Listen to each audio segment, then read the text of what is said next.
Сельсоветибиз буга чаке сөөк саактуу, өкүм, күркүрөгөн сүрдүү кара киши болсо, рабочком Абдал акебиз өмүр бою асфальт менен жүргөнсүп шымынын багылегине чаң жугуспаган, сыпайы, ак сөөк, келбети келишкен керемет киши болчу. Балким саат жаңылса жаңылар, бирок бул киши эч качан жаңылчу эмес. Согушта колго түшкөнүн, немистин офицери болгонун ал тургай көздөрү менен көрүп келгенсип, көчүгүндө немистин свастикасы бар экенин шыбырап айтышчу. Абдал акебиз бир ирет да жаңылып жатпастан конторунан саат 1-ге 1 мүнөт калганда түшкү тамагына жөнөп, саат 2-ге 1 мүнөт калганда кабинетине келип кирер эле. Аны биздин айылдын эли немис Абдалы деп койчу. А кезде чан деле кишилерде болбосо саат деген жок болчу. Анан ошол айланада там салып жүргөндөр контор жакты карай калып, "Эй, ишиңерди токтоткула, абет болуп калыптыр. Абдал үйүнө кетип баратат" деп дем алыш жасап, Абдал эке үйүнөн келатканда, "Бол тургула, саат 2 болуптур. Абдалы келатат" деп айылдагылар убактысын Абдал аке менен өлчөп, ал тургай сааты барлар билегиндеги саатында Абдал акенин кысматына келип кеткенине карап тууралап турар эле.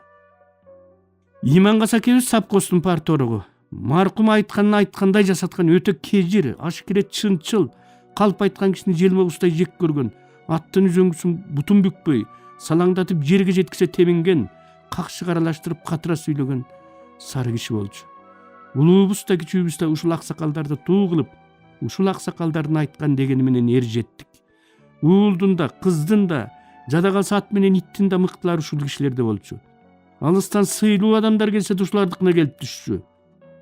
Артисттер келсе ушулардыкына барып кончу. Булардын өзүлөрү эле эмес, баскан турганы балдар кыздар да бизге үлгеле.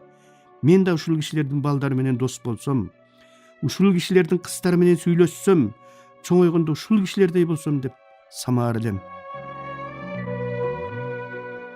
Бир ирет ат башынан Сары Тал жайлоосунда катар-катар желе тартып, бээ байлаган боз үйлөрдү кыдырып, кымыз уулап келатып, ичээрге курсак калбаганда, "Кой эми, ушунчабызда кайталы" деп аттанып чыктык.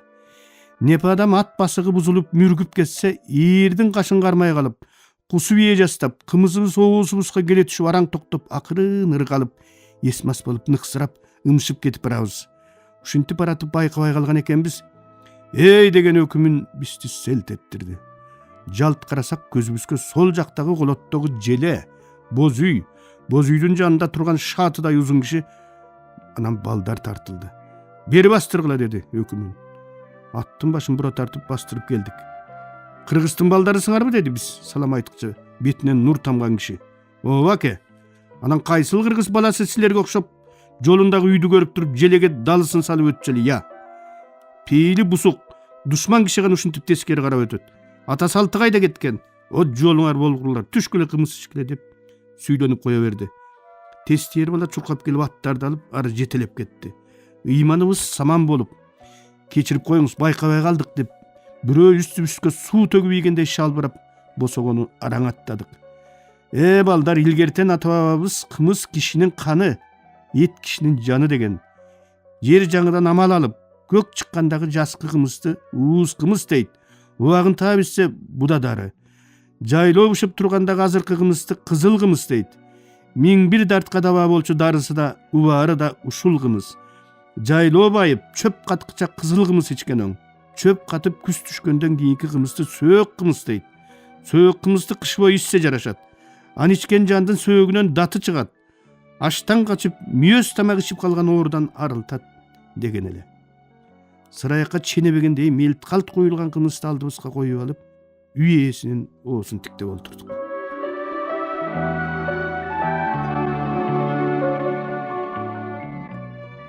Кыргыздын конок тосмою. Биздин кыргыз там салса дагы эң жакшы деген бөлмөсүн коногуна деп салат. Эң жакшы эмерегин, эң жакшы идиш аягы тизилген серванттын конок үйүнө коет. Киши кирбеген дагы бир бөлмөсүнө кызыл кыжымы, көк кыжымы, жапжаңы жууркан төшөктөрүн тирелтип жыйып, чаң тийбесин деп анысын ороп жаап, күбө жебесин деп арасынан насыбай же тамекини майдылап сейип чыгат. Непе адам балдарынын бирди жарым ошол кол тиелек жаңы төшөктөн сүйрөп келип жата калганын көрүп калса, бүттү. Айкырып барып, "О, өлүк тиригиңди көрөйүн моло. Чоочун кара киши келсе аткыдай кылып сени саламбы же сенин жон териңди саламбы я" деп каргап шилеп, үстүнөн сыйрып алып, кайра оорун алып барып жыят. Балдарынын төшөгү эскилиги жеткенден жакасы капкара болуп майланышып, аргай жеринен жүнү чубалып эбак жыртылып бүткөн. Атаңардын айлыгы тийсе дүкөндөн чытап келип жаңыртып берсем болот эле деп коет. Ошентип келатканына бир кылымдай болду. Ошентип коюп эле ошол бойдон келатат. Кереэлден кечке талпайып жата бересиң, башкалардын эрин карач деп күйөөсүнө сүйлөнүп, балдарын каарып жүргөн ошол аял конок келет деген күнү 4 аягы тынбаган жоргого айланып, баягы райборбордун столовойуна бараарда кие калчу адеми көйнөгүн кийинип, шай жоолугун салынып, жаркылдап жайнап калат. Жатаарда коногуна жакдандан үтүктөлүп бүктүлгөн жаңы шейшебин салып, алды жука болуп калбасын деп калың көлдөлөңдөн кабелтең төшөп, тирелип турган жууркан төшөгүн ошондо бузат. Үйдүн атасы конок келет деген күнү балдарына өмүрү шыпырылбаган короосун дыңкылоон болгуча мизилдете шыпыртып суу сээп чыгат. Үрүп жыргатпаган, анткен менен жугундуну түгөтө ичип берген, качан болсо бутка чалынып такай кире бериштен кетпей тамдын түбүндөгү көлөкөдө жатчу итин көрүнбөгөн жерге байлатат. Жер суунун баарын булгайт, конок кеткенче чыгарбагыла деп тоокторун күпкөгө каматат. Короодогу жыгылганы калган умувальнигин түстөп, карарып кеткен ичин жакшылап чайкап, сууга мелт калп толтуруп, бир айдан бери жуулбай тура берип капкара болуп кеткен төө куйрук сүлгүнүн ордуна кызы Бишкектен сатып келген боюнча эч ким ачынбай сандыктын түбүндө жатчу гүлдүү жаңы сүлгүнү илдиртет. Кир самындын алкындысынын ордуна ачыл элек атыр самын койдуртат. Тура берип мизин дат басып кеткен лесбияларды күл төккөн жерге ыргыттырат. Агороттун четиндеги каршы жерде daarаткана турса, чурку боло тургансып улуу күчүүсү дебей, арасында өзү да катыны да бар. Тамынын артына олтура калып да тура калып да ушата берип, кышында аргай жери тешик-тешик, саргарып чор кайнаган пирамидага муз кайланып, жайкысын заарасы асманга чыга саңырсып жаткан жерди кайта-кайта тазалатып, топурак жаштыртып, гүл жаштыртып сергитет. Киребериштеги былтыр күйүп кеткен бойдон алмашылбай келаткан лампочка ушул күнү алмашат. Бир жак капталына кыйшайып жыгылганы калган дарбасасынын артын тирөөч менен түстөп, бул ирет кечкеде эле аңырайтып ачык таштайт. Daarаткананын ичи тышын кызына жуудуртуп, жаман чакадагы кагаздарды өрттөтүп, шашпай олтуруп алып атайлап көчүгө карчыганга ылайыктап, советтик Кыргызстан кесиптин кайчы менен эрикпей 4 жарчылап кесип чыгат. Кесиндисин өз колу менен алып барып daarаткананын ичиндеги брезент баштыкка салат. Коногу кетери менен байланган ити бошотулуп, тоок күпкөнүн оосу ачылат. Умувальниктеги жаңы сүлгүнүн ордуна кайра баягы эски силинет. Жулунган тооктор көрүнгөн жерге куйругу менен жаба түкүрүп, аркы терки чуркай баштайт. Короо да, туалет да, тамдын ичи тышы да, үйдүн ээси да акырындап баягы тас кейпине кайра келет. Азыр деле ошол. Айылга киргенде эле асман челген анын үйү алдагайдан көрүнүп турат. Жертөлөсүн кошуп эсептеген 3 кабат келишкен мыкты там салып алган. Ичин болушунча коостоп, кымбат идиш аякка болушунча толтурган. Бир аз китеп бар эле, кышында от тамызкы болот деп көмүрканага ыргыткан. Бирок жай барсаң деле, кыш барсаң деле жаңы үйүнүн эшиги бек. Өзүлөрү бала бакыра неберелери менен временкасында тыгылып олтурат. Көмүр жакса алоолоп күйүп берген буржуйка меш. Жаңы үйүңөргө качан киресиңер десем, ого куял үйгө биз кирмек беле, коноктор кирбейби дейт. Дүйнөдө үй салса да өз үчүн эмес, коноктор үчүн салган менин кыргызымдай дагы кайсы эл бар болду экен.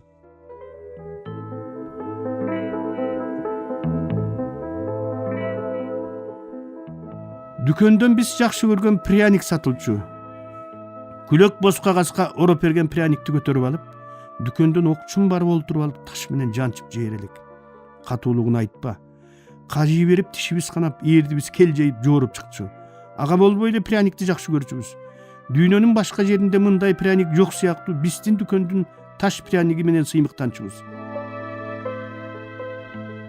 Эртең майрам болот дегенде балдардын баары бачым эле таң атса экен деп уктабай чыгаар элек.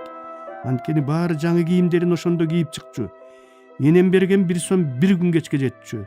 Жаңы кийим кийгенде көпкө дейре сыртка чыга албай, көзгө көрүнгөндөн корунуп атып араң дегенде көчөгө чыкчумун. Кийип көнүп алгандан кийин чечким келбей калчу. Атасы бар балдар ат минип майрамдашчу. Ошондо атам жоктугун эмес, атым жоктугуна ыйлагым келип, ичим ачышаар эле. Кийин шаарга келип, жумшак пряникти көргөндө көпкө дейре көнө албай, ушундай кантип пряник болсун деп таң калып, ат башынын пряникин сагынгам. Көрсө элет жердин дүкөнүнө жедеп эскирип, эбак мөөнөт өтүп кеткен. Ал тургай чычкандын богудагынданып калган пряниктерди алып келип сатчу турбайбы?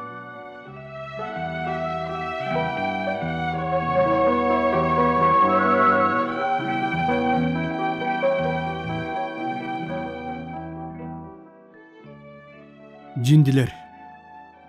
Дүйнөдөгү кадырбарктуу деген окуу жайлардын бири Сорбонна университетинин кире беришинде эгер сенин мээң жок болсо, Сорбонна сага мээ салып бербейт деген жазуу бар деп угуп жүрбөйбүзбү? Анын сыңарындай башында мээси жоктор биздин айылда да толтура болчу. Ошолордун бири мен элем. Математика сабагы мектепти бүтөөр бүткөнүмчө сазайымды жакшы эле берди. Анын үстүнө кыздарга кат жаса баштагандан тартып такыр эле килесоо болуп калдым. Эсеп сабагынан нөл экеним ал тургай мугалимди кудайындай сыйлаган. Сабаты жок энеме чейин жетти. Айласы кеткен энем кайдан жайдан тапканын билбейм. Жөө кемпир тургай мал истеген атчан кишиге да оңой менен табыла койбогон Үсөн жиндини таап келди.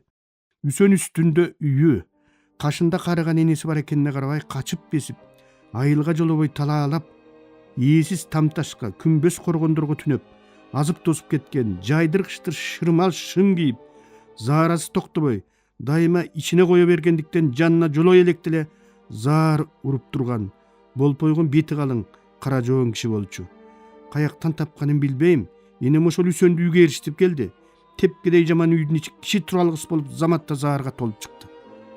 Жийрикенбе, Кудайга күнөөкөр болосуң, олтур деп энем кулагыма шыбырап, жийрилип, итейип, бырышып тырышканыма карабай жеңимден сүйрөп келип Үсөндүн жанына нукуп олтургузду. Шашпа кагылайын Үсөн, чай коеюн, дайыма талаа түстө жүрүп курсагың ачкандыр. Чай кайнаганча мына бул жаман иниңдин башы жетпей койгон эсебин чыгарып олтур деди. Жиндиге ини кылып салган энеме ого бетер жиним келип, эшейип эсеп дептеримди сундум. Үсөн сүйлөбөйт экен. Сүйлөбөй туруп эле эсебимди заматта чыгарып салды. Кеткенден кийин китептин артындагы жообу менен салыштырсам тупа туура экен. Энем чоң чыныган андан толтура чылап, кумшекер салып, сармай кошуп Үсөндүн алдына койду. Кетип баратканда коюнуна бир көмөчтөн нан салып, Үсөн кагылайын, талаа түстө жүрөсүң. Эртелигеч курсагың ачканда тартынбайлы үйгө келип чай ичип алып жүр деп узатты. Биздин көчөнүн жолу сайды кечип өтүп, андан ары талаага чыгып кетчү. Тересеге келсем, жол өйдө бараткан Үсөндү Үсөк аке чакырып кирип кетти короосуна. Үсөн жинди эми ал жандын же какендин эсебин чыгарат, дедим ичимден. Эшикти ачалычы эне, сасып кетти. Ачсаң ач. Аны да Кудай жараткан мусафыр балам. Мусафырды сыйласа сообу тиет. Эсепти укмуш чыгарат экен эне. Биздин мугалимдер да мындай чыгара албайт. Ушинтип жинди болуп жүргөнчө мектепте мугалим болуп албайбы я? Мектеп албайт го жинди немени. Эмне үчүн жинди болуп калды эле? Таң балам. Жатындаш түгөйү Асан өлгөндөн кийин ушинтип калган дешет. Эми Кудай жинди кылып салса жинди болуп калат да. Кудайдын мээси жок экен эне. Мээси болсо Үсөндү жинди кылбай биздин эсеп чыгара албаган мугалимдерди жинди кылып салат эле да. Окка түгүн антип Кудайга күнөөкөр болуп алдыңа кетейин. Кимди жинди кылышты Кудай өзү билет. О Кудай жаратканыңдан мына бул кешиги жогуңдун тамтаңдаганын кечире көр, кагылайын деп тобо кылып күбүрөндү. Ошол Үсөн бир күн эле жок болуп кетти. Мал салын көстөп, жок иштеп келгендер талаадагы эски коргондор, сарайлар менен мүрзөлөрдөн анын көрүнбөгөнүн айтышты. Өлүп калбасын дешип ит куштун жүргөн жеринде чалып көрүштү эле, өлүгү да чыккан жок. Көрсө жогору жактан айылдарды жиндилерден тазалагыла деген буйрук келип, энеси чыркырап ыйлаганына болбой Үсөн кургурду чым коргондогу жиндиканага алып кетиптир деп айткандарын кийин уктук. Эч кимге пайдасы жок. Ошол эле убакта эч кимге зыяны да жок. Ыргытып ийсекпи деп көз кыйбай. Күнүгө кетип баратканда, жегилетканда такай көз курунуп, тамдын бурчунда жатчу тааныш буюмубуздан ажырагансып, көпкө дейре коңултактап, көпкө дейре көнө албай жүрүп көндүк. Жиндиси жок айыл да жаман экен. Бир нерсебиз толук болбогонсуп. Бүт айылыбыз менен кадимкидей кемип, кадимкидей бөксөрө түштүк. Айылдын үстүндөгү эски коргондор менен мүрзөлөр Үсөнү жок жетим калгандай домсоруп ийинсиреди. Эсеп чыгара албаган мага эки эсе жаман болду. Райборбордун өзүндө Обуке деген жинди өттү. Шымынын багылеген шыйрагынан бууп алып, жолунан чыккан кишиге эле колун сунуп, кес ууташ дей берчү. Баарага тыйын тыпыр карматышчу.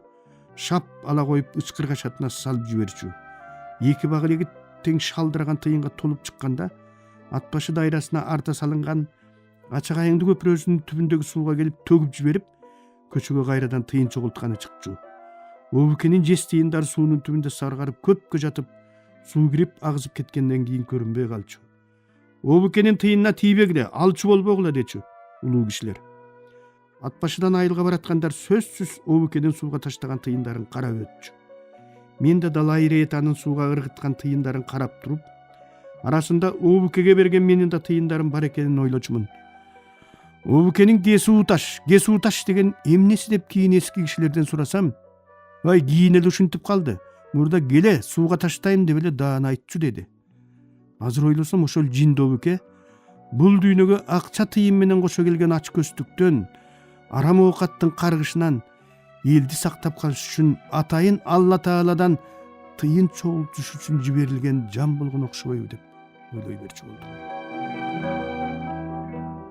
Коңултак бутундагы керизи батинкесин тарпылдатып сүйрөп басып келатканда, калжайган сөөк саактуу денеси сүлүк кетип, эки далысы дөңгө коно калган жорунун жонундай дөңкөйүп, мойну төмөн түшүп, эптеп бууп алган күрөң чакмак жоолугунан чыккан чак челекей чачы башы, алдыга сунулган колу акырын титиреп, караган кишисин кыйды күлүмсүрөш менен тиктеп, көбүнчө ат башынын автостанциясынын же Нарындын автовокзалынын эл токтой калып тамак ішчү ашканасынан пайда болуп, бир заматта маңдайыңа туруп калган жинди Айшаны ат башы менен Нарында билбеген, ага кайыр садага бербеген киши дээрлик жок болсо керек эле.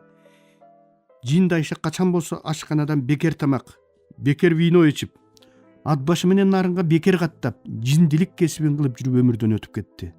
Өмүр бою балыкчы темир жолунда катын экөө жумушчу болуп иштеп жүрүп пенсияга чыкканда, туулган жерине көчүп келген, аялы өмүрү колгонан жаап көрбөгөн Калинин айылындагы Такырбаш акем райондун борборунан такай жинди Айшага бөлкүнөн ташытып жеп жүрчү экен.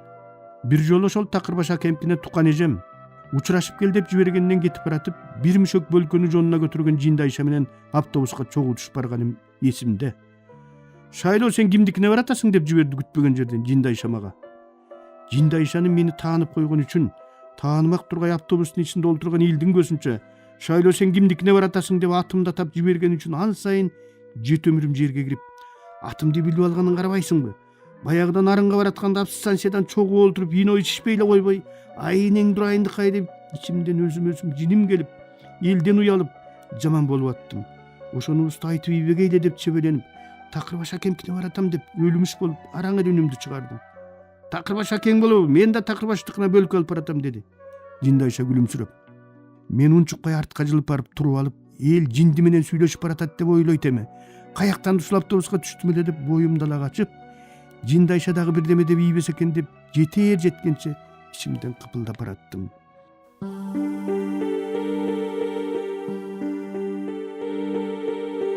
Сиздер, урматтуу радио угуучулар, Кыргыз Республикасынын эл акыны, Токтогул атындагы мамлекеттик сыйлыктын лауреаты Шайлообек Дүйшеевдин Агындылар аттуу китебинен автордун көркөм окуусунда улантып уктуңуздар.